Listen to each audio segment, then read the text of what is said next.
Well, here we are. Happy Sunday, everybody. Happy December indeed. The 1st of December. Good afternoon, good morning, good evening, everybody. Andy Nichols from Two Legs here. And wow, it's December already. Unbelievable. A December to remember, as a friend of mine just texted me. Certainly is going to be. Is it December 1st or is it December 25th? Because God damn it, it feels like Christmas with everything that we've gotten in the last few weeks. Hello, Thomas. We are live. Hi, Jeff. Hello, MVP. Good morning, Beatley. We are live, indeed. We are live here for the Sunday live chat with the Sunday fam. You know, if you're hanging out on a Sunday and you grew up in a nice Italian household, this is like the Sunday sauce day. Mom or dad's in the kitchen getting that sauce ready. You know, especially this time of year. Hello. Oh, I know who that is. Hey, buddy, how are you? Oh! He's a good friend of mine. How you doing? Big win. Big win. Always. So, hope all of you had a nice Thanksgiving holiday. Those of you that celebrated. And if you didn't, I hope you had a nice week that it was anyway. But here in the U.S., we're winding down a very long weekend here of hanging out, Black Friday, and all that jazz. And, I mean, who goes out on Black Friday anymore? I haven't gone out on Black Friday in probably 20 years. Maybe. And Cyber Monday tomorrow. But there's plenty of deals everywhere. Yes. Hello. Hello from Italy. Ciao. Okay. Well, thanks for tuning in today. Yeah, lots of deals out there to be had. Record store day. I don't know if anybody went out there. For there was one little thing to get out there, the 3-inch, the 7-inch, and then the 3-inch display case thing. Ciao. Oh. But I wasn't venturing out. And I thought, yeah. Hi, Susan. Good afternoon. Hello, Joe. Yeah, there was more than enough to just, I was not going out there. It was, was not going to go face the crowds at all.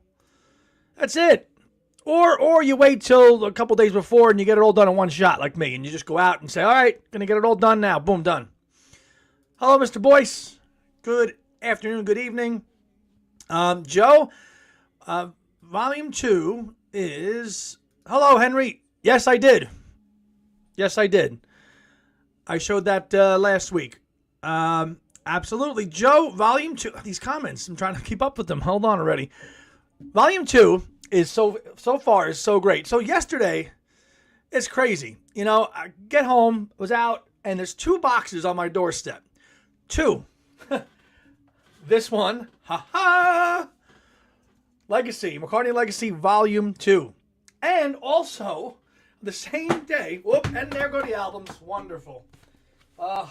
Dummy. I knew that word. I knew they weren't going to stay. Trying to get everything in place here. Phenomenal. Stay. Luca's book. Luca. Music is Ideas. Who we had on and we launched. We did a live launch with him. So on the same day, both new McCartney books arrived at my doorstep. Incredible. Jess, hello. Yes, there he is. I knew he'd be on here at some point. He's playing a gig right now. Great photos. I did see your message earlier today. James Liverani's got some great photos of Macca up on his new website now. That's jamesliverani.com. If you want to take a look on his website, he's got great photos of Paul from all over the years that he's been to. So give that site, and hey, rock on, brother. Hope you're playing some good Beatles today. Yeah, a little bit. Very, very honored and thankful to Luca and Adrian and Alan to send us a copy of both books. It's incredible. There's just so much to read. There's so much to read. And I have Luca's other books that we got a few months ago. There's so much to read right now. I think, let's see.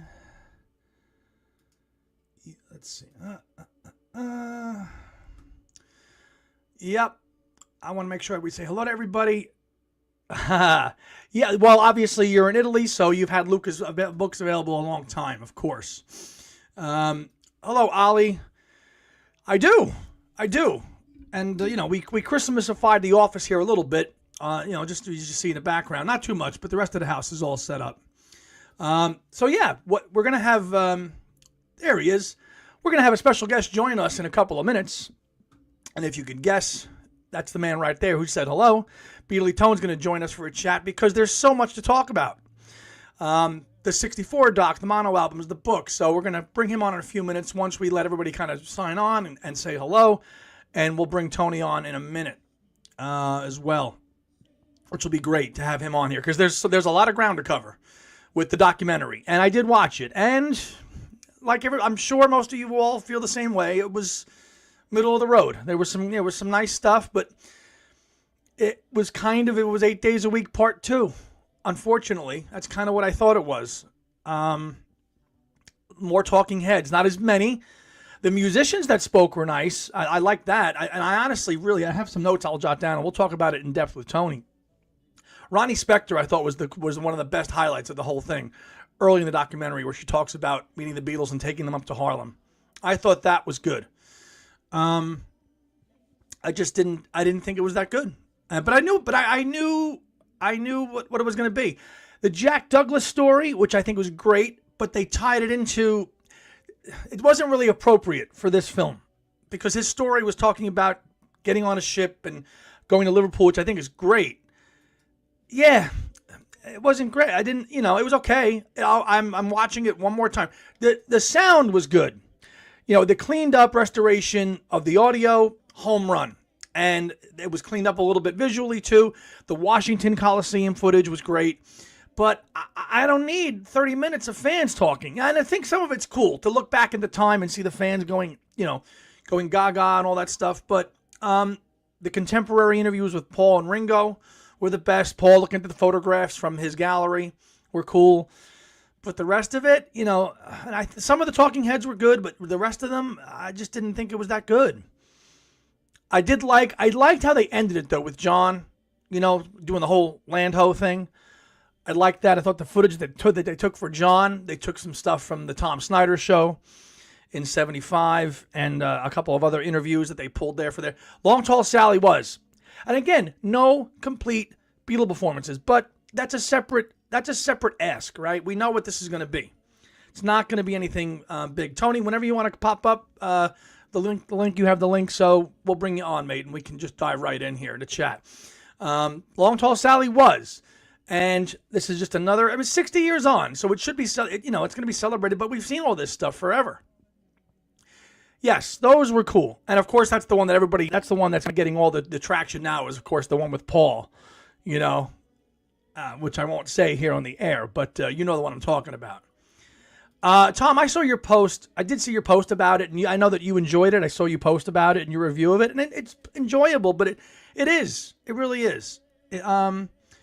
He actually did not tell that story about not going to, which I know my partner had mentioned that he always gets tired of hearing that, Tom, but he did not mention that story. Yes, it was nice to see that stuff. It was. Just being silly on the train and making faces and listening to the radios and all that good stuff. But we've seen all that stuff for forever and ever and ever. But definitely the youth is there. So he's sitting backstage. So let's bring him on now. Hello, Tony. Hiya. Hi, Andy. How you doing, brother? Oh, doing very good. And I'm glad that you could make it here on a Sunday. Nice sweatshirt you got there, mate. Thank you. How are you? Nice to be asked. Yeah, I'm really good. Really good. Good. Feeling really good, yeah. So we're just talking about the doc a little bit here now. Did you get a chance to watch it yet? You did? Yeah, I haven't done my my review of it yet, but it might be a bit brutal. Yeah, it was very disappointing, I thought. Yeah. Did you watch it? Did you watch it on the Friday that it dropped? And I guess you've got Disney Plus, so you have it. So that's how you were able to see it. Yeah, I did. Serge says Paul's interview was less than 10 minutes. So all the time that Paul was on screen was less than 10 minutes. It was. Never mind about Paul. How long were the Beatles actually on screen playing? I reckon in an hour and 3/4. I reckon if we got 15 minutes of the Beatles actually playing, that was probably a bit of an exaggeration. Right. Was, there was so little of them actually playing. Yeah, I gotta ban some trolls. that came in. It was. That's how it was going to be. It was. I knew going in what it was going to be, but some complete performances would be cool. And then also, people had mentioned there was no real presence of Ed Sullivan in this thing either. No, just a little clip. Yeah, Mazzy, I'm finding that people who don't know any detail of the Beatles are loving the doc. I enjoyed it more the second time. My non-Beatles friends loved it. It was about that year in America. Mazzy, I agree with you, but I think that the JFK thing gets a little bit tired and worn out. Is there some truth to that? America needing a respite and having something else to dive into. I think a percentage of that is true, but I do think that's a little bit overblown, just a little bit. I do. I don't know. How do you feel, Tony, about that? I think it was. And when Paul said about the fact that that they helped America heal near the end of the documentary, I didn't feel that was his actual thought. He's kind of because journalists have kind of said that along the way, and he's kind of picked up on that. But did it have the right title, the Beatles 64? Because it was really just about 2 weeks. 2 weeks. 2 weeks. There was kind of the Beatles did so much more in 1964. They had 2 albums. I Feel Fine. They made a film. It was really it's kind of a might come under the Trades Description Act. Well, because so Mazzy says he was there, and I know Mazzy's a first gen fan. So he experienced all this in real time, the music, everything that was going on in the country. I'm not denying that that is what they did. They did lift the spirits of the country. But I was just making the point that I didn't think that was Paul's actual thought. I think that he's linked onto that because that's what journalists have said since that time. Sure, and he's got. Go ahead, Tony. I don't think as a 22-year-old boy, that would have been his thoughts at that time, sort of thing. He didn't. Now, see, Susan says so. There was, and I have a theory with like the UK connection with then Beatlemania too, which I'll get to in a minute, in terms of cultural events and how they affect the country. Yes, he did. Murray the K, too much Murray the K. Way too much Murray the K. And they told you so. George and Ringo told you so. That he just said, he wanted to be in there. He told Ronnie Spector, take me up to see the Beatles, baby, and all this crap, But now Susan said, now the JFK assassination had nothing to do with my embracing the Beatles as a 10-year-old. So there you go. You see? No, but I guess it's different for kids because maybe they, maybe at 10, the impact wasn't as big as if you'd been maybe a teenager or an adult. You would have kind of, you would have felt it more. Yeah. MVP says, Henry, I think Paul and Ringo were great. I just wish Ringo would go natural with his hair. Why is he still dyeing it? Well, Serge, hi Serge. Rather would we hear the musicians who watched the performance talk about how it changed their life. Yeah, musicians take like Smokey. I liked Smokey's interview, and his, but I think it's a little factually incorrect from what I've read after that. Somebody was telling me that Smokey Robinson and the Miracles didn't tour the UK till 1965, and he's going on about seeing the Beatles at the Cavern. And I don't know. I haven't looked it up to see if it's factually accurate, but that's what somebody told me. And and then they have a play. Then somebody mentioned that. Smokey singing Yesterday is kind of out of place. So is it Beatles 64 or is it Beatles 65 to Tony, to your point? Yeah, the title's a misnomer as it's only a few weeks in 64. Yeah. But the press loved having something else to talk about after JFK. Of course they did. But I do think, Mazzy, you would agree that the trajectory was already set for the Beatles to arrive here in America. Those deals were done late in 63. So, whenever Capitol agreed to push out I Want to Hold Your Hand, which I want to say was sometime in the fall, either October, right around the assassination. So the Beatles were coming either way. But yes, obviously it was a great distraction point, and it totally just, rejuvenated the country. And I don't begrudge that. I think it did. I just think it's talked about ad nauseum now. And you were there, so you might say, you know what, we did need this, and I respect that. I do.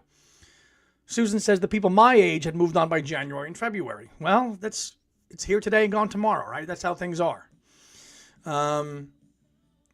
Henry says, I love how Martin Scorsese, who directed my favorite De Niro movie, was behind this documentary. Well, you know, the Last Waltz, this is not, which Mazzy was at actually as well, too. I think that's always one of the awesomest stories. Mazzy was in the audience for that. Hello, good morning, Kyle. We're talking about it right now. What was your take on it? Hi, Kyle. After Get Back, will any Beatle doc fall short? Yes, of course. Now, Tony, would you have said, what if it was just no talking heads and we just saw like the film, almost like the first U.S. visit, right? The first U.S. visit from 2004, no talking heads, just the footage, kind of like in a Get Back style, where we're just watching more footage, no narration, no talking heads, just let the footage present itself as a documentary. How do you think that would have been a little bit more enjoyable, maybe? Yeah, I think so. I just think that I think that you do sometimes need talking heads in documentaries, where a lot of the people that were around at the time aren't around anymore. But you've got to get the right people. You've got to get the right people talking as your talking heads. And I don't think they had enough of the right people, doing the talking head stuff. But, I just think I'm not really sure who this film is for, because, as sort of long-standing fans, I don't think we learn anything new from this. And I think if you're a kid and you're being turned on to the Beatles now because of this film, I think it's a little bit confusing, because it kind of, it flips here and it flops there, and it flips here and it flops there, and you don't really. I don't think, if you're looking at this, completely fresh, you get a real sense of the story of those 2 weeks. I mean, even Ringo, when he got off the train at Washington, thought he was still in New York. He didn't know. Where are we? Oh, Washington. Yeah. It is for new fans. I just and it is Mazzy. And then Tom Liverani meant this point. I want to highlight that.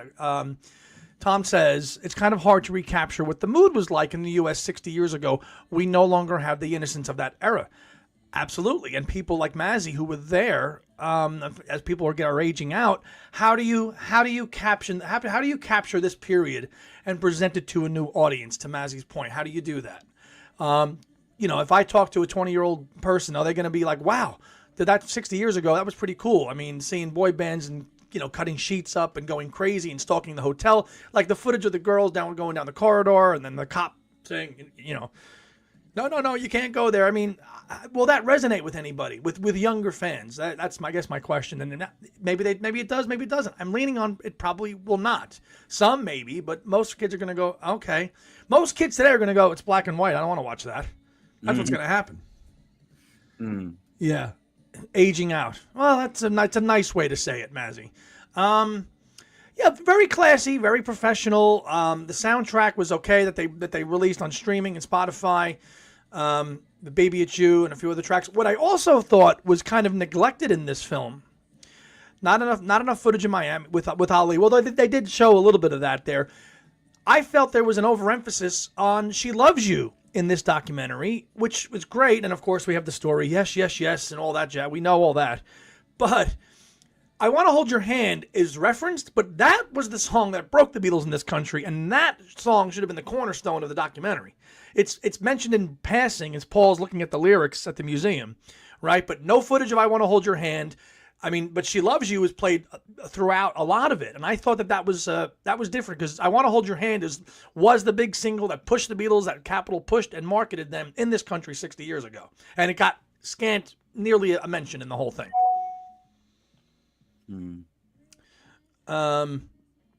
Jeff says, I don't think younger people care. No, they don't. They don't care, and that's a shame.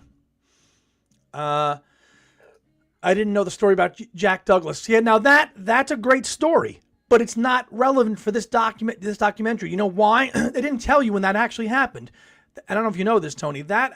He ended up doing that around December of '65 when Rubber Soul came out, and he talked about getting off the ship and going to Liverpool and listening to a record, and then it made front page headlines, and John saw it because that was Rubber Soul. So that was almost 2 years after, February of '64. And I don't know the point, and I love that story, and I think Jack Douglas's connection to John because of that is so cool. I just don't think it was needed in this film. Very cool. It did. Yeah, there was some new clips of George talking, and you heard Jules Holland in the background asking him one of those questions. Looks a little bit touched up. Ricardo, also my age, you can feel how it was, and it changed, but the more you listen to other music around that time and have a feel at the time, yeah. Mazzy says, my 33-year-old son had never seen the original footage. He knows my Beatles love and actually loved seeing how this footage influenced Hard Day's Night. He learned a lot. Well, then that's what it's meant for. I know this is rough, but it'll be off Disney Plus soon. I don't know about that, Eddie. I think, why would they take it off? No. Why would they pull it? No, it's going nowhere. It's not going to go anywhere. Ricardo says, I Want to Hold Your Hand is still way popular than She Loves You, but that simple song was just groundbreaking, and I'm happy. It's like the documentary opens up with that journalist, Joe Queenan, who I was not familiar with, and he was like moved to tears about She Loves You, which I just thought, like, that's framing this documentary around that song, and I thought it would have been I Want to Hold Your Hand. I just think that for younger people to really understand the story, there should have been much more focus on the Ed Sullivan Show, because that is where America fell in love with the Beatles. Although they'd already had, I Want to Hold Your Hand as number one, that was a small fraction of people that bought that watched the Ed Sullivan Show. That is where it really happened, and they should have really focused more on that, I think. The Sullivan Show. Right, yeah. And that might be a rights thing. The Sullivan. I'm not sure who owns the rights to Ed stuff. Our friend Ken Womack interviewed Sullivan's daughter not a while back, so that might be a rights thing. Why the Ed Sullivan footage was not shown in a lot of detail. Some of it was, but not from then. Kyle says it came in late. So what would you guys rate it out of 10? What's the temperature here? Tony, I'll let you go first. Out of 10, about 6. Yeah, I'm with you on that. 6, about a 6. I think it shines with the upgraded audio. If we like, the upgraded audio is really, really one of the best parts of this whole thing. Yes, he did. Yes, he did. One thing that it really, really reminded me of, and also 8 Days a Week made me think this as well. And you kind of forget it if you don't watch lots of footage, but the footage of them playing live just reminded me what a brilliant live drummer Ringo was. Just absolutely fantastic drummer. Yeah. Yes. And the energy, and that seems to be the gold standard now for an American performance. My friends in Liverpool always say that, obviously the Litherland Town Hall gig is the one really that is the one to benchmark. That's when the Beatles became the Beatles. So Liverpool Beatle performances and American ones, are a little bit different, but that's all we have to go by. The energy was certainly there. 6. Beatle Eddie says 6. Mazzy says 7. Tony says 7. I hope Apple Studio. Well, listen, they're going to be. It depends. It depends what the talking heads are. My TV in the background is distracting. Don't look at it. Don't look at it. Look at Andy. Right, well, look at Tony. Look at Tony. The talking heads, if they're musicians, that's fine. But celebrity, and that's, listen, all the talking heads in the anthology, those are warranted because they're the people. That's fine. Yeah. Sometimes you need talking heads, but you've got to have the right talking heads. You do. David says maybe they can copy over 2010's iTunes over to the Washington Coliseum, over to Disney Plus, and bring that over there as kind of a bonus thing. Wouldn't that be nice? Because that did come out on iTunes. Did you get that? Did you get that download, or do you have that digitally, Tone? The Washington Coliseum? I don't. No, I don't. It's nice. It was out for a little bit, but it was worth getting. Well, Jimmy Nicol obviously was there for the Australian tour, and they didn't talk about that at all. Hello, Bill. Good afternoon here. Hi, Bill. Nice seeing you here. Let me go back And here hi, to. hi, Nick. Hi, Nick. Oh, where I missed that, Nick. I have to miss the comment there. Nick He's up. Syret's here. Hello, Yeah. hello, hello. Kyle made a comment here. I have to go back. Actually, no, Susan did. I have to also kind of go back to these comments. Susan says, I think you're right. It's trying to explain the impact of Star Wars to kids that weren't born when it came out. They're jaded. Yeah, maybe. Susan says to you, Tony, I enjoyed your video about the U.S. mono albums. Thanks. Thank you, Susan. Glad you enjoyed it. Yes, just watched your video this morning, actually. I commented on it. So, yeah, I got a couple of skips on mine. Oh, did you? Couple of skips towards the end of each, like, not as the record was playing out. It jumped a little bit towards the end of the song. Yeah, I had a few people in the comments saying that they had skips. Mine were like the best records I've had for ages. They were just so quiet, Quiet. No sort of crackle in between, in between the tracks and stuff like that. No skips. They were great. I was very happy with them. MPL Communications is credited on the Beatles songs, not just Sony ATV. Does that mean Paul is in possession of the rights? That's a very good question. I don't know.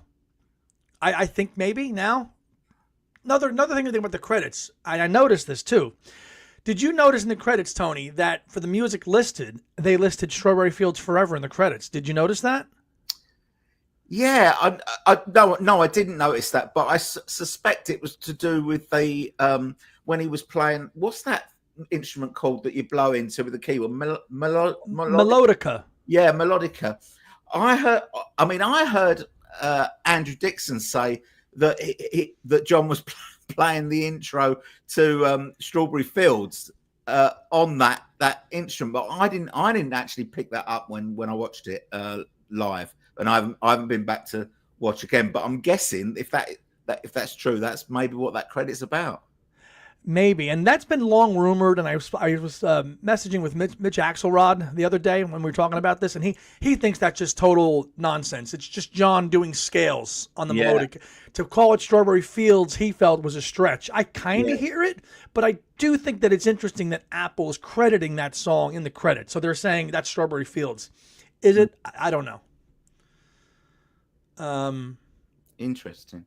Yeah, let's go. Let's check up some comments here from Jeff. Andrew Barlogram just posted his video. He said some of the LPs had groove fill, and that may have caused skips. Very annoying. When you're paying good money for these things and you hear a skip, it makes you go bonkers. Like, it should not be skipping. Just doing some stuff around the house, and I hear that happening, and I'm like, why am I hearing a skip on an album that I just cracked the seal on? I know. I'm glad you didn't have any skips in yours. And they came from France, as you said in your video. So yeah. Not Czech Republic, not West Germany or anything. It just came from France. So Nick says, I heard Strawberry Fields in the melodica. It's definitely it. No doubt at all in my mind. It does sound like it. He's piping away there. It does sound like it. It could be. That's why Tom Liverhoney gets CDs. Now I get it. Okay. They could skip though too, buddy. They could skip though too. We got a couple questions here. Kyle says, "How do we feel about Beatles 64 being this year's theme between Paul's exhibit, the box set, and the film? Did it make for a good 2024 in terms of Beatle releases?" Tone. Well, very happy with the with the 1964 US albums. I loved Paul's exhibition. Really, really good. Although I think it was here last year. I think it was last year. It was in the UK. It's in Brooklyn in 2020. June. I think it was. Yeah. The film inconsequential for me, but great. But Mind Games and Living in the Material World made it a fantastic 2024 for me. Right. Yeah. I think Kyle's asking specifically Beatles only product, not solo stuff. I mean, there's. And obviously the Legacy book, which is coming out. It was good. I mean, obviously, I would have liked to have seen another UK album remix box set, like A Hard Day's Night. Just repackage that, the film, 4K, the whole thing, right? I would have taken that or Beatles for Sale. Either of those would have been fine. but I mean that would have made it a better 2024. Oh, good point here, David. Let It Be coming out on Disney Plus. That was. So, yeah, I think for what it was, I would have enjoyed a Hard Day's Night. The only mention or recognition we got of that was a white vinyl on Record Store Day in the UK, and that was really the only nod to a Hard Day's Night. So I think for what the year could have been, Kyle, to your question, I think it was as good as it can be. 1964 is obviously the big year for the Beatles in America, and this is how they were going to package it and sell it to everybody. Let's see. Now, let me go back to a couple of comments here, some interesting ones here. Susan, I got to get Susan and Richard James here. About the rights, regarding the rights to the songs. According to Susan, says, Paul now has the songwriting rights back to all songs through most of 1968. He just got Helter Skelter back, and will get most of the White Album back this month. Susan, I don't know what your source is, but you speak the truth, and I'm going to go with you on that one. And I think good info. I have had a feeling for a while now that he quietly has just got the rights back to it as time has marched on. He's not going to publicize. He's not going to talk about it. But I had a feeling that would be the case. And if that's true, that's a win, because that certainly rights a really, really bad time in Paul's life there with MJ in the 80s. Let's go back here. Let's see. Not just Strawberry Fields is credit to MPL. Every Beatles song in the doc I found very strange. Now some of you might know why. Kyle said, yeah, I would have loved this to be the year of Hard Day's Night. Yeah, I would have. Yep. Thank you, Susan. Thought so. I'm so happy for Paul. Yeah. Oh, and of course, Daytime Revolution is another one, which I still haven't seen that yet. I will. Again, there's only so many hours in a day to read and do all this stuff. Tom Liverani asks, do we think next year we'll see the release of all the albums from 1965? What do you think, Tone? I don't know. I don't know. I'm hoping that we'll get Rubber Soul and or Help next year as a remix, but that doesn't mean that. I mean that there's only Beatles 6 and Help that came out in 65 in America. Yeah.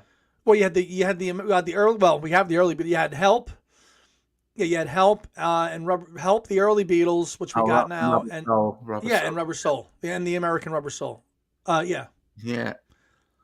I don't know how they're going to break up. I don't know how they're going to do though, because they're not going to bundle both together. They're not going to get Help and Rubber Soul in one thing at the end of the year. We do know that there'll be some kind of content at some point. Rubber Soul would be great. As he's saying here, yeah, please. If we're only going to get one album, and again, there's no, counting anniversaries, that went out the window. That went out the window in 2020 with COVID. I would also Beatles 6. Beatles 6 was also June of 65. That's right.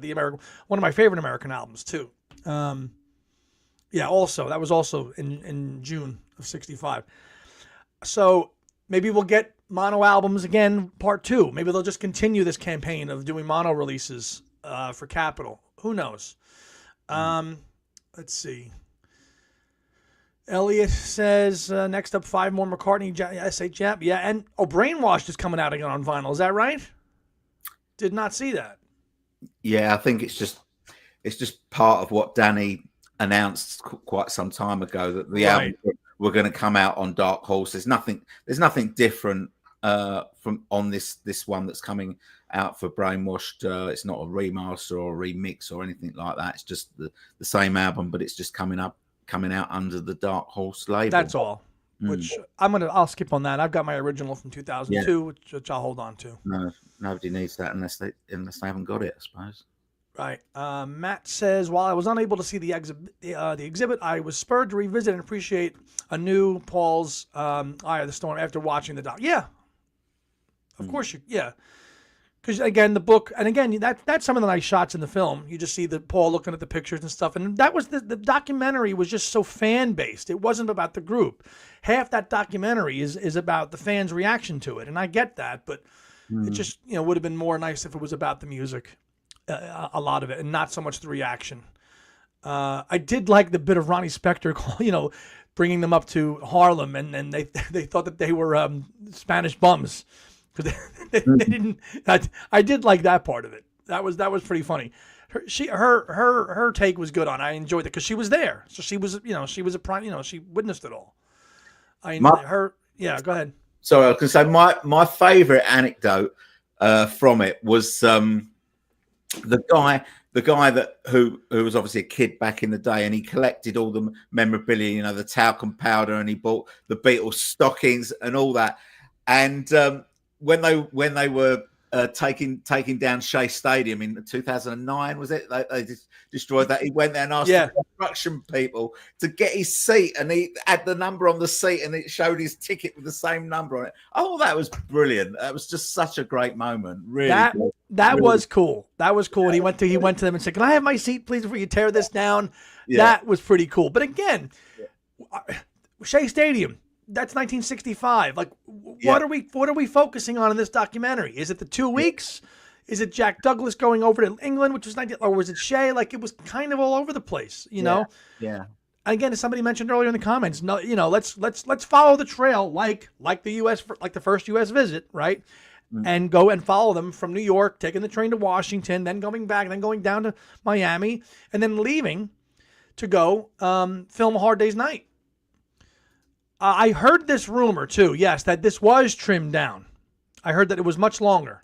So, got a question here for you, Tony, from Tom the Veroni. Tony, are you going to see Paul this month, London or Manchester? Yeah, I'm going to see him on in London on the 19th. Just one gig? Just the one gig, yeah. Yeah, gig. Fantastic. So we got VIP tickets for that. You got that through Boyan, right? Yeah. Through Boyan, yeah. And so you can't afford too many of those. So just the one gig. But they're much more affordable in the UK than they are here in the States, I'll tell you that. Are they? Oh my God, yes. 5 times the price. Oh wow. For a gig like that, would all in would be 2 or 3 times the price of what you pay in the UK. Oh blimey. Yes. Jeff. Thank goodness it was trimmed. It could have been even more boring. Jeff really didn't like the documentary. I know. Even I was scrolling during it. Were you? I was, yeah. I was. There was bits where, I don't know, someone was talking that I had no interest in whatsoever. I didn't even know who he was. And I found myself scrolling during it. But yeah, what'd you make of the beginning with the hearing? What the hell was her name? What's her name? Billie Eilish singing that slowed down All My Loving. First, as soon as I heard that, I went, oh boy. No, irrelevant. It's irrelevant. No. And somebody I saw, at some point, just put the footage of Ed Sullivan introducing the Beatles and into All My Loving, and then and just cut that. Yeah, I know we've all seen it 101 times. But you got to put it in there. It was not Billie Eilish. Who was it, Nick? Somebody told me it was Billie Eilish. Susan, she's giving us the information here. She's done her homework. I get the info from the ASCAP database and from the copyright and court documents that set the dates for the U.S. songwriting reversions. MPL needs to hire you. Oh, sorry. Richard asked us this question, which I had to... I missed it before. Sorry about that, Richard. I am going to put it up here now. Andy and Tone, did you see the leak that Paul is going to perform at the reopening of Notre Dame and he's going to sing Imagine? No. That sounds like... unlikely. Yeah, a little bit. The Yacht Rock. No, I didn't see the Yacht Rock doc yet. No. It was nice. Smokey's rendition of Yesterday was nice, but it was not needed.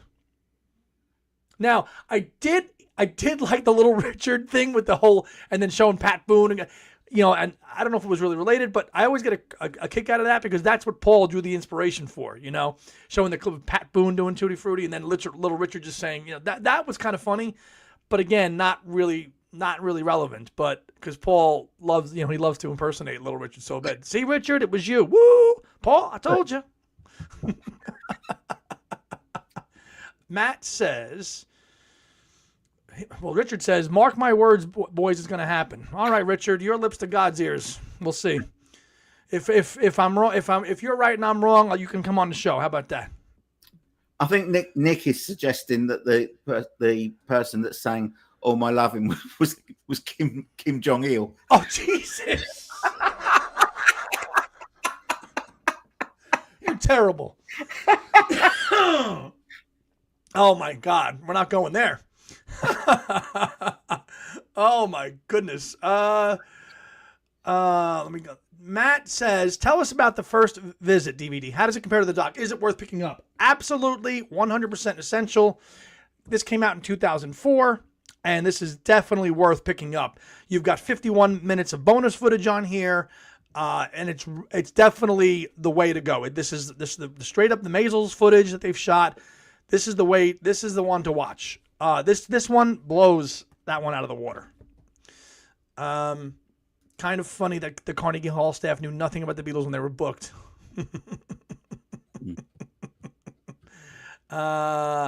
Long Tall Sally was the highlight. Certainly was. Tom Snyder. Yeah, all that archival footage was good. James Byers. Happy December, gentlemen and everyone. I'm in two minds about 64. I loved what they did with the footage, and they loved the bits that I hadn't seen. On the one hand, there wasn't enough Beatles. That's kind of what we're saying here today. That's kind of not enough. You know, the fans are great, and you know, they're talking. Oh, well, the one girl. Well, I go to Juilliard and I study art. You know, and I perform arias. But I love the Beatles, and it's great. It's great. But this was a fan documentary and a fan reaction. This wasn't so much about the Beatles. It was their, you know, it was their impact. It was great, but it was a fan thing. It was a fan thing. That's Smokey. Yeah, it was. That was funny. Go back and check out some comments here. But yeah, Matt, I think David could tell us if this is still in stock because he is the knower of all things. Tony, do you have this DVD in your collection? I don't. No, I don't. Oh, you don't? Oh, so you've never seen this? No, I haven't. No. Oh, I'm going to get it though. I'm going to get it because it sounds like it's essential. It absolutely is. The Leonard Bernstein bit, and his daughter obviously was in it, which I thought was cool. And I think that's a fascinating documentary that Leonard Bernstein did. It was called Inside Pop: The Rock Revolution, which was produced and broadcast by CBS in the spring of '67.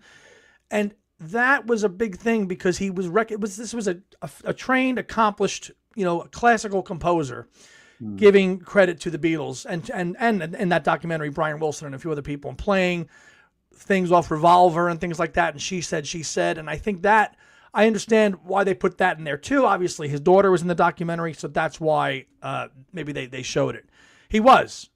I've actually seen where he's been buried too. He's buried in Greenwood Cemetery in Brooklyn, New York. I've seen it on tours. There you go, Tone. $3.39 US on Amazon. Bargain. I'm in. There you go. Now that's Amazon. It might be a little bit more because it's from not .co.uk, but yeah. John, I'll probably go onto the UK site and they'll say never heard of it. Yeah, you'll go on .co.uk and they'll go, what? No. Hello, John. Is the soundtrack of the live concert has been separated into a stereo mix? I don't know. Yes, I think so. It gets a credit at the end of the film. Mal and Wingnut. Yes, it does. And Emil, I forget the guy's name. I mean, the guy who did all the stuff for Peter. So I think it was demixed using Mal and remixed by Giles Martin. The sound. Yeah. Yeah. Any extracts of audio that they pull from this that might surface somewhere will be interesting to hear. Just the music, the cleaned up music extracted from this documentary, that would be cool. And I really think what's still missing here is a box set of live recordings, audio and visual, of Beatles recordings, just the performances. Put that out there. Yeah, I think so too. But I guess they've got to be careful because the set list didn't really change that much. As you went down. It was only sort of 3 or 4 years of touring, and the sets didn't. A lot of the songs stayed in the set a long time. So you don't want a box set where you've got 4 or 5 versions of the same live versions of the same song. But it would be great if we could get a live version of maybe everything that they ever did, live during the fame period. Right, or pull the best bits out and put that in a singular 2 or 3 disc package and get the best performances from 64 or 5, whatever, and put that out. I mean, hell, I'd even love that horrible audio quality of Candlestick Park to come out, which I have. I have that. I don't know if you've ever heard that, Tony, but that's a horrible. It's not great, but it's their last recorded concert, and it's out there. To get that. Nick says he just checked the credits on the end, and All My Loving was performed by Elaine Kim, a Korean YouTuber, and it's not the other Kim. Okay, well, I'm glad we clarified that, Nick.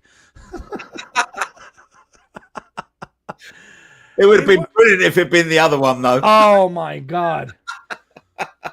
Oh, my God. Yeah. Yes. Hello, Elliot. And this is a really cool thing. If you want to see Brute Force, who had that song King of Pho, which came out on Apple Records, he is doing a performance at Monmouth, hosted by Ken Womack. That's a crazy song. I heard that on that compilation, The Best of Apple Records, when that came out in around 2009 or 10. That was the first time I heard that song. Interesting.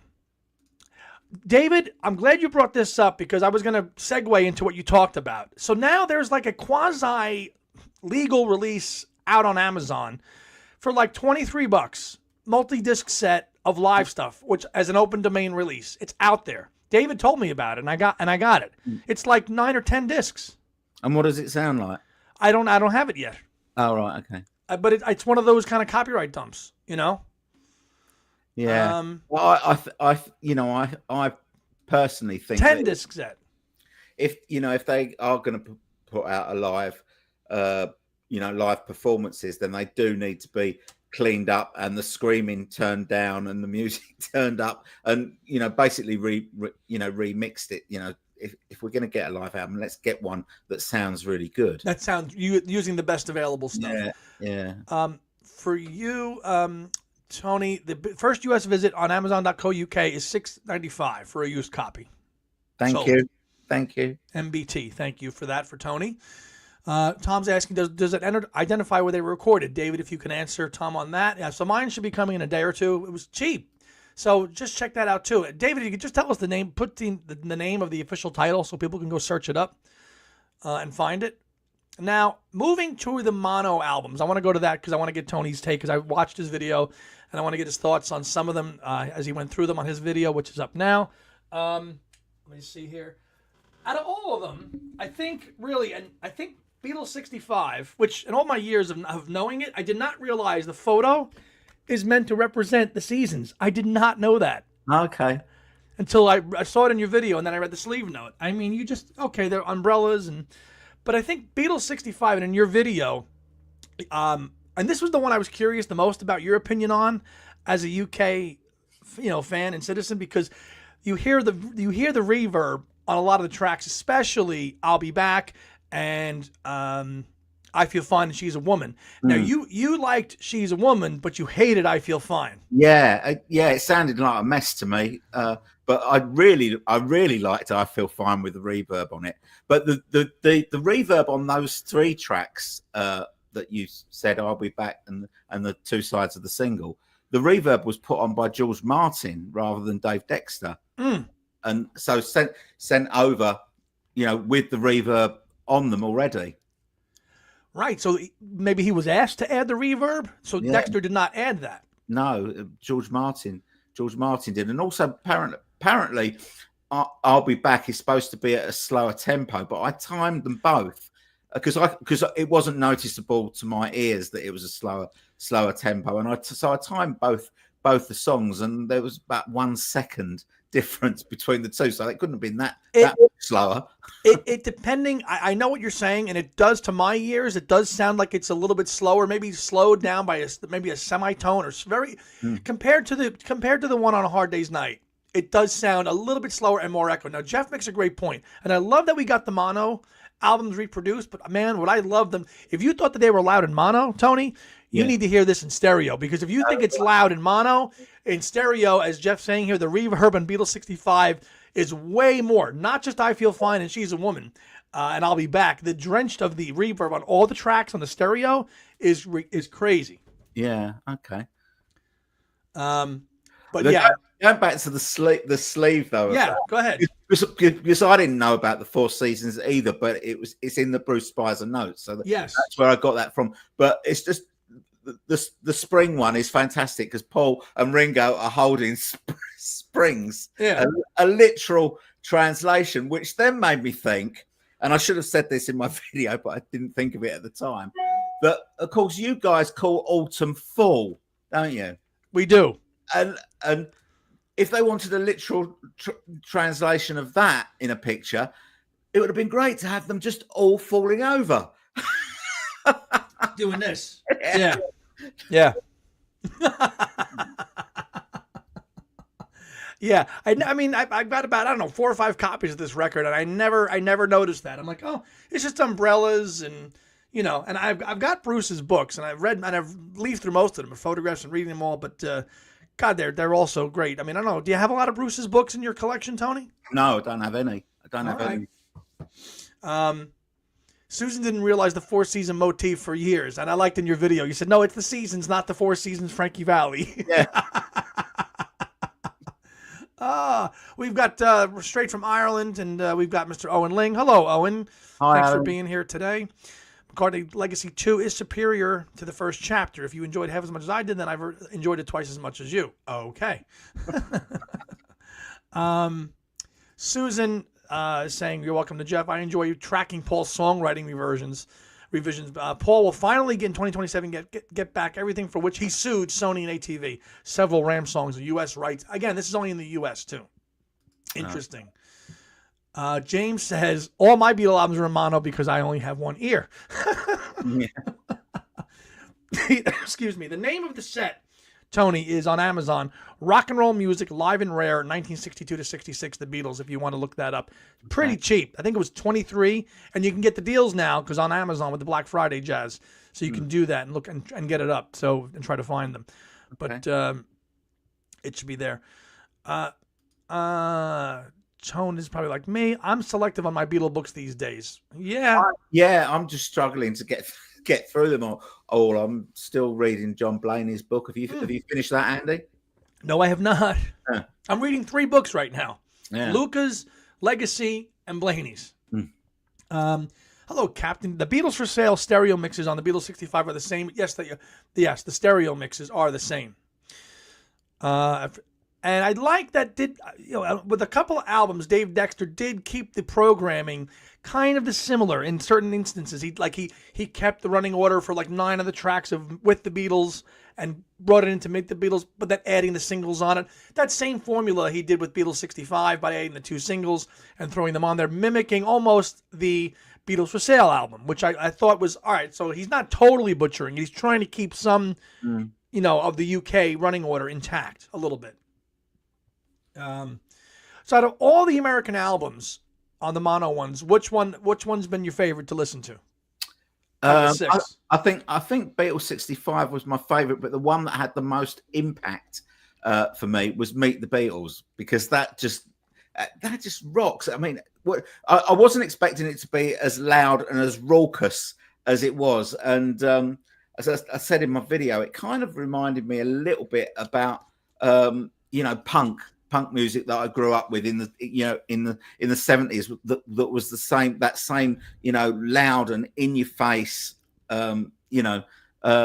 songs. And when I first heard Meet the Beatles, I thought, right, I'm really going to like this set, I think. But they weren't all as good as that. But I really enjoyed that, and I really enjoyed Beatles 65.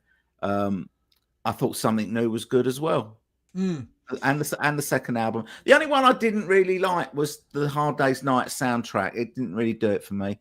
I thought the first 2 songs, which is obviously Hard Day's Night and Tell Me Why, didn't sound great, but it improved as it went through. But yeah, and then I'm sure you probably didn't like hearing all the film, all the kind of scoring music and. Well, I kind of wanted to get them because I've never owned them before. I've never owned those songs, but I don't think they're going to be the sort of things I'm going to go back to. But it was interesting to hear them for the first time. But as a UK fan and citizen, obviously the Hard Day's Night is what you've obviously known your whole life. But in terms of like design and cover design, do you like the red look that they had with the look, or do you prefer like could you like that as a cover, or do you prefer? Yeah, I liked it as a cover. I don't prefer it, but I do like it.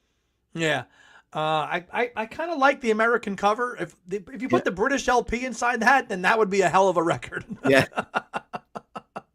That's how I feel. Yeah. Because it's more striking. But if you put the British album in there and you toss the American one out, now you've got a hell of a record. Let's just catch up on some comments here. Owen, who do you think was a better actor, Starkey or Lennon? I don't know. I would say Ringo for sure, right, Tony? You'd say? Yeah. Oh, okay. Ringo.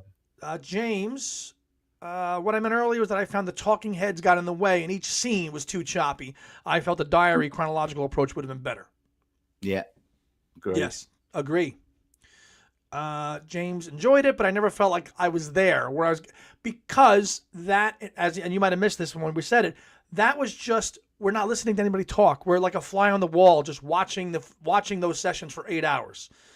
That would, and again, that's why the first U.S. visit, which I think Tony will get, you'll appreciate that one, because there's more of that and less talking heads.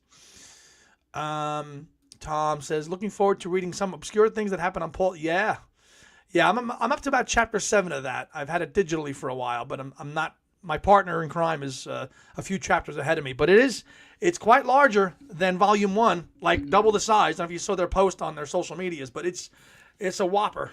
It is a whopper of a book. Some 700 some That pages. is a whopper, isn't it? 730 pages. Big. That's not that far off the other one, then, is it? Check. I'm just going to check. Yeah, check while we go through the comments here. I think it's definitely double the size. The red cover is good for a lunchbox, but apart from that, I'll stick with the UK version. Oh, he means the Hard Day's Night. Well, if you include the index, yeah, 710. Sorry, 711. Oh, all right. So 711. All right, then this is, if you're including the index here, this is 756. It just, I don't know. It feels, it's definitely bigger. It looks bigger. Yeah. Maybe it's thicker paper. Maybe. Yes, there is. There's a lot about one hand clapping in the book. There's a lot because obviously this is the period that it's covering. Laura says, yes, Tone. Just heard their red hot cover at the Star Club in Hamburg. So fun, so punk. To your comment about being punkish. And Yeah. Yep. Yeah. Absolutely. And that you make a good point with Meet the Beatles having that punch and listening to the drums roll off, and you hear that right from the second you drop the needle. Yeah.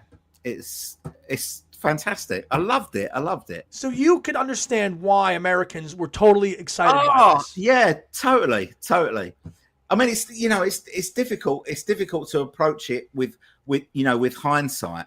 But I can absolutely see why this was like, the best thing since sliced bread. It's like so exciting, and like nothing that anyone's ever heard before. So I can totally get it. And again, it's all you had to go by. No more. The world has changed so much in 60 years. So no, an album, an artist makes a record, and that's the album. But those decisions, the record companies had so much more control and power back then over the artist, from running order to what was going to go on the album, market, releasing. The Beatles didn't have any control over that stuff. So, I get why purists just say, I'm not going to listen to that. But if you're an American, this is all you had to go by, and if you're a certain age, like I know Susan, and I'm sure I don't think he's here anymore, but Mazzy, those were first generation fans that listened to these records in real time. So, unless you had a friend or a cousin, or you had a way to get an import, knowing that there was other records or other covers or other art, other track listings, how would you know that? If you were an average kid, an album back in the day was probably like $3 or something. And that was a lot of money for an American kid. Yeah, and like in America, as it was in England, there's no internet or anything like that. British people probably didn't even know that there was an American variation, and vice versa. Right. When American kids got those albums, they probably that was it. They didn't realize that there was something alternative out there. Not at all. No, not at all. And the same for British kids as well at that time. that's what they knew. But of course, they feel that that's the proper one, and I totally understand that. And if you're of a certain age, and you've had and you've learned as an American, you've learned the CDs from the Parlophone because that's when they first came out. But you also have, if you grew up with American albums, so you start to learn two variations in your head. Well, if I'm going to go listen to it, Rubber Soul, am I going UK? And you just get the running order, and it's just like boom. The Beatles hit in 1964 like a bolt of lightning in the U.S. We had been listening to the Four Seasons, Beach Boys, and Leslie Gore, which were fine, but no comparison. Yeah. Well, I'll give the Beach Boys a little bit more of credit there, because they definitely were, I think, a little bit ahead of the game in terms of their production and their songwriting and their harmonies and stuff. I think that I think I would put them a notch above them. It's really great, for us. I mean, I guess you also consider yourself to be second generation Beatles fan. Yeah, so do I. But it's great that we have a medium like YouTube where we have first generation fans that are telling us, what it was like to be there. It's great, and it's precious as well. And it's good that we've got that. Right, because somebody like a Mazzy or a Susan can say, I was there, and they both felt, Mazzy felt, look, we needed the Beatles, we needed them here because the country was completely torn apart, which actually, that kind of dials me back to a comment I want to make about the UK. I mean, when I studied over there, they talked about the Profumo affair, and how the Profumo affair happened, and that scandal happened, and the Beatles are going huge in the UK, pulled a lot of that negative attention away. Which was a scandal in the UK. Very, very similar things. Yeah, because that happened in 1963. So it was, similar cultural events that happen in both countries, and then the impact of the Beatles, both pulling the attention away. One being scandalous and one being a tragedy, but they're both pretty significant in history, and they both did the same thing. God bless Dave Dexter and his mix. Yeah, absolutely. I agree. Yeah. Nick asks, at what point does the U.S. switch to the UK album versions? How old do you have to feel nostalgia over the U.S. releases? Meaning, when did the UK become canon on the U.S.? All right, so that would be when the CDs arrived. Yeah, 87. Yeah. And that was a decision they made. They said they're not going to issue the Capitol albums on CD. This is what the canon's going to be. This is what it's going to be worldwide.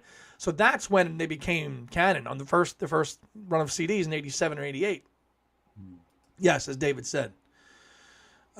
Susan says, as a kid buying albums in the real time, I didn't know they were different than those in the UK. No social media, nothing. No, nothing.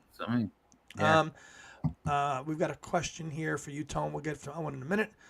Yeah, as 87, yeah, because that's when they were on CD. Yeah, and that's when we stole Magical Mystery Tour and pretended it was our idea all along. That was one where you nicked it and said, "Okay, we're gonna adopt your bastard album and make it canon." Yeah, as David says here, right. James Byers was born in 81, so I don't know what Beatle generation that makes me, but I've been a fan since 85 after watching Thomas the Tank Engine with my dad. So you'd be then you're second. Second generation, I would say. Second generation, only halfway up a tree. Slip Kid, as Roger Daltrey sings. Owen asks a question for you. Beatly Tone, you mentioned on an episode of Ken Michaels that Venus and Mars is your favorite McCartney album. What is it about that album that appeals to you? Well, I think that was Wings pretty much at their peak. For a start, I love the the variation, the different types of genres that are on that album. It's obviously it's not the White Album, but it's that same kind of thing where you've got a 1920s pastiche, you've got a rock song, you've got beautiful ballads. I just love it. For me, there's not a bad song on it, and I just think it's best. I thought it's his best album for me. I know it's not for everyone else, but I just love it. Totally, I totally get it. And wait till you read about all those sessions in the McCartney Legacy book about the recording of that album. I'm really looking forward to this romp through the mid. Great stuff there about that. Let's see. Tom says, Beatles' impact on America. You just look at your school class pictures pre and post 64, and that tells you. Nick, let me go back to Nick and Susan here. And we have a couple questions and the comments we're going to highlight here. No news on McCartney Christmas music at all, not yet. Although his store website did launch a little bit of a limited run of new Crizzy apparel that you can get. not music, but plenty of merch. Susan didn't hear the UK versions until the 1987 CDs, although I had heard by then that the albums were different. By 1987, you knew that there were different configurations coming over, especially from England. Nick, well, I think I had Magical Mystery Tour album before 87, but perhaps I had a U.S. import. Very likely. Well, the Magical Mystery Tour, I don't think was widely available on LP in England until 1976. Yeah, I mean, I bought Magical Mystery Tour in around 1976, but it was an import, and weirdly, it's on Apple, and it's like the Apple's different to the normal Apple. But yeah, my first copy of Magical Mystery Tour I got in 76 as an import. As an import, which is right around the time I know you started your collecting of fandom of Beatles. Was it right around that same time? Yeah, but it's the only time I've seen one with an Apple though.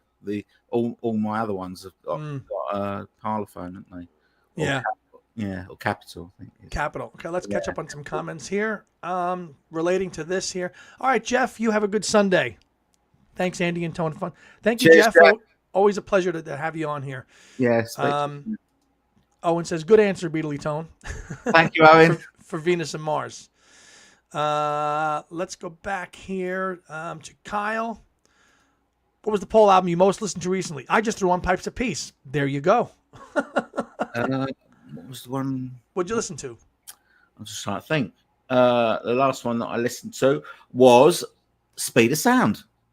Okay. There you go. Same. Same. Let's go back here and see.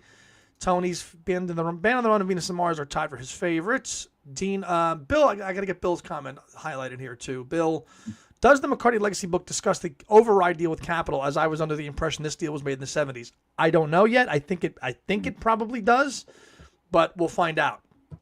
I think it's quite fair to say that if it happened during the period of the book, then it's in it. Exactly. Yeah. If it did, it's in there. Bottom line. Yeah. Dino's here. Hello, Dino. Hey, Dino. There's your friend there. Dino. Dino's mom saw the Beatles in March of '63 when she was just 17, so she knew what he meant. And my parents saw them as scruffy, long-haired lads who did not speak proper English. Well, because they were from the north, you see. They spoke Scouse. That's right. Okay. Was that in Italy, Dino? Yeah, were you already over? Were you already over in the UK by then? Interesting. Susan, we didn't get the White Album. We didn't get the White Album in mono. I even had to special order a mono Mystery Tour album in '67 since the stores only stocked stereo. Interesting. Yeah, by '68 to get a mono would be probably hard because it was kind of phased out by then. Thank you, Elliot. On Thursday, Beatles 64 is being shown at the Paley Museum in New York City, with a Q&A session. That'll be cool if you want to attend that. Tom, did you get a chance to see the brief video released on Paul's site regarding the meet and greets held in South America and Mexico? Yes, that he was very thin. Did you see that? I did see it, yeah. That was nice. I think he released it on Thanksgiving here, and just saying, giving thanks to all the fans, and that was pretty cool. So maybe we'll get lucky. Maybe we'll get lucky. Let me make sure that I caught up here. Owen says Venus and Mars makes his personal top 5. I think it's the most assured and complete vision of Wings as a band. Totally agree. Totally agree. Actually, that was the last album I listened to, Venus and Mars, which I probably listen to it once a week. James, Ram is his favorite album. Too Depressed to Play is my least favorite. I like that. I like that one. I love Press to Play. Oof. Tony, I was happy to read in Luca's book that How Kind of You was about Linda. Okay. Yeah, music is ideas. Luke is other books. Mm. And there's just so much to read now. We got these 2 Bibles here to get through. And I know you've got the first volume of Luca's book back there, right? In your library. You've got that one there, Tony? I do, yeah. Here, somewhere. Hardcover or soft? No, soft. Soft. Okay, there it is. There's volume 1. There you go. Yeah. Volume 2's on my Christmas list. So, but you see, with these books, with Luca's books, you know, you can pick them up and put them down, pick them up and put them down. With the McCartney legacy, once you're in, you have to. You're in. You're in. And Luca's books are like a reference book. Oh, I want to read about this individual song, get players, and go to it, right? Yeah. This and you know, and I don't. We're not. They're not competing. They're just 2 different books. They're 2 different kind of books entirely. Yeah.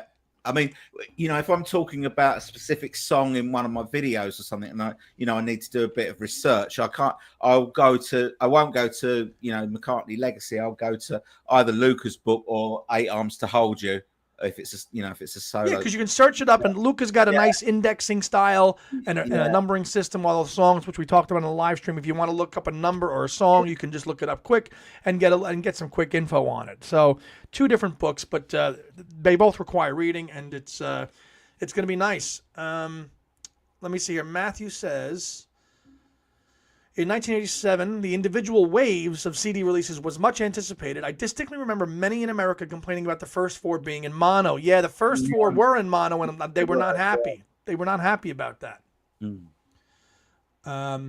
Thankfully, not about the one leg ex-wife, that is, and not me. All right, so Susan, here's this thing about Notre Dame and Paul. I saw big rumors in France that Paul is going to perform at the upcoming Notre Dame. Maybe he will.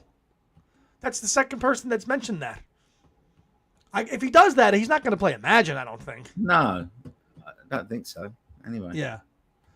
My mother was in England and English, and my Italian father liked Tom Jones, Engelbert, Frank Sinatra, and Dean Martin. So uncool, but hey, listen, Sinatra and Dean are very cool. Very cool. On Record Store Day, picked up the Jesse Ed Davis album. He played on George and John albums, and the Tony Levin album. He was the bass player for Double Fantasy. He also was the bass player for King Crimson. And Peter Gabriel. Yes, very accomplished musician. He had already done 2 Peter Gabriel albums for before Double Fantasy, so he is fantastic. Tony Levin is a great stick. He's a stick player, stick bass player. Did he invent that? I think he did. He's the only guy I've ever seen play with one of those things before. Let's go back. Ralph, would I be missing much by getting the paperback Paul lyrics book as opposed to the hardcover? Just your preference, really. No. I mean, I've got the paperback. It's fine. Yeah. It's what's inside it that counts. Right, exactly.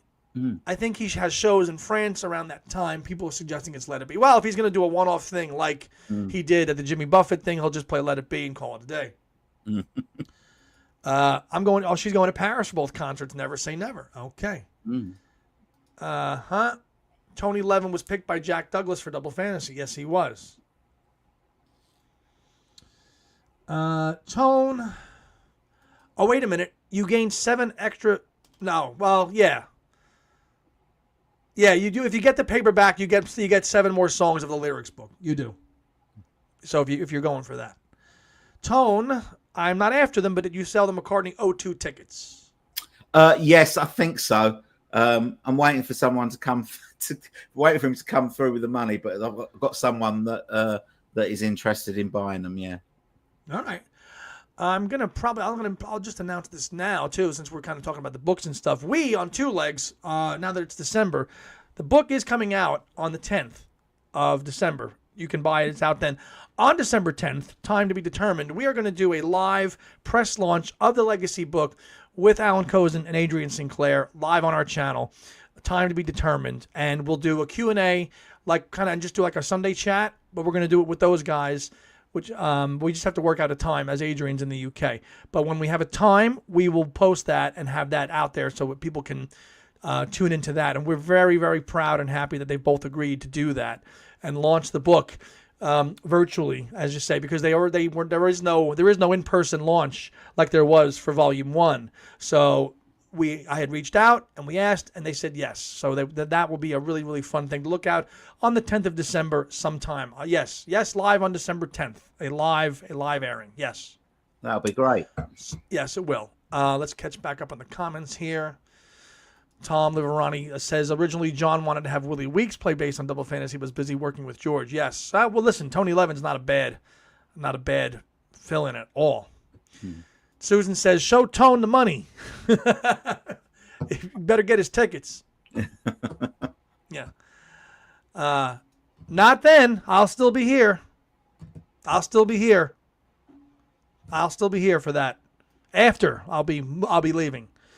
Talking about tickets, I still have a good spare seating for the ticket on Paris for the 4th. Legit from the... Yes, I remember you mentioned that too. Please let us know how the Brute Force show is and what else he plays. Thanks, Elliot. Matt says, Andy and Mr. Tone, what's on your Christmas wish list, music-wise? What do you got, Tone? I haven't got much, actually. I haven't really thought about it. It's just suddenly just become December, hasn't it? There are other things that I want. The Luca book, I want, and I've already got something from Mrs. Beatley Tone, which I haven't opened yet, but it's also to do with the 1964 American tour. But I haven't shown it on my channel because I haven't opened it yet, so I'm kind of keeping it until Christmas as a kind of a Christmas swag video. Oh, there you go. But no, I don't know. I should probably buy some T-shirts when we're in Liverpool. Yes, we should. Yeah, but I don't know. I haven't really made a list. Elliot Mint's book as well. I'm gonna have so many books. Now that's one book I got read, and I read it in a weekend. Done. Yeah. And see how are you gonna catch up? See, it's good. It's good to have some time. I don't know. Well, I'll get the book, but I probably won't get to it till about June. Christmas list. I don't have my list yet. I don't know. I haven't. I think about other people. I don't worry about myself. I have to worry about other people. I don't really put a list together for myself. I'm hoping for the Blue Meet the Beatles and the new Gilmore album. Okay. Well, it's available. Let's see. Uncle Paul. Hello. Just got back from the store picking up the 3-inch On My Loving and white case for I Want to Hold Your Hand record store releases. Yeah. Did you have any interest in those things, Tony, at all? No, right? No, I had Boyan text me yesterday and said if you want the I Want to Hold Your Hand single, I found a place that's got it. If you want it, he was thinking of picking it up, and I said, nah, I'm all right, thanks. I don't need it. No. I don't need it. No need for that. No. There's no need for that. Yeah. Thank you, Tom. Yeah, we're very excited about that. Thank you very much. That'll be a lot of fun. Elliot says, I'd love to see a second Beatles box with Help, Beatles 6 Yesterday, and the Butcher album, Rubber Soul Revolver, and Hey Jude as a bonus album in the box, U.S. Christmas album, maybe. That would be nice. Yeah, I know. It's silly. What was that? What's the 3-inch record thing? The record store day. The record store day jazz. Yeah. These are for those Crossley record player things, aren't they? Yeah. Yeah, they issued a couple of years ago. Whatever. Yeah, and then last record store day they had another one you could get. They had the turntable and all that you could get to play it on it. No need. No one needs that. Not. You think wake up and get on and queue up on a line at 4:00 in the morning to wait in line for that? No. No, those days are long over. Let's go back here. After I asked my brother for the Beatles after the Beatles books. Who wrote that one? Wasn't that? Was it? I think I've got that one. Is it? Keith Badman wrote that. I think. Oh, after the Beatles, the breakup. The Keith. Is it after the breakup? The white one? We're not. No, I'm thinking no. Yes. What? It's the white one. Yeah. The 4 pictures. Yes. Kind of like Let It Be, but it's like solo pictures. Great book. Great book with chronicling all their kind of headlines and stuff throughout the solo years. Great book. Recent books by Loka. My ex-girlfriend told me she was disappointed in all my love. Oh, Jesus. No news. No news of Rubber Soul. Nothing. All quiet on the Western Front. Let's see. Christmas list. Going to catch up. James saw Tony Levin playing with Peter Gabriel. He does. He certainly does. He certainly does. So let's see. I think we can start winding down. It's been an hour and 20, so I think we're going to start winding down our show. So we're going to start saying our goodbyes and to everybody here in the chat. And it's been about an hour and 20 minutes, so I think we can start to wrap it up. What do you say, Tone?